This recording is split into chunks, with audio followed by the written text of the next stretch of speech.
Attention! Anyone who wants to prioritize their health and well-being. To date, more than 60 chronic diseases are linked to obesity and overweight.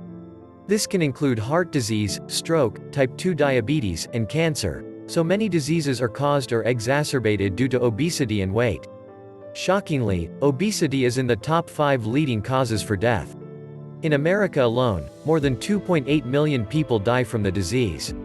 This shocking fact shows that obesity is a real problem that can and will destroy a person's life. Obesity is a growing problem in America. Today, more than 1/3 of adults are classified as obese, while 1 in 6 children are obese. This is a shocking fact, especially considering that these stats are only about obesity, not general overweight. If you are someone who is struggling with this issue, the stats show that you are not alone. Still, that is not an excuse to let your weight continue to increase. You owe it to yourself to better your health and lose the weight. To get the full benefits of the keto diet, you must understand it so that you can do everything right.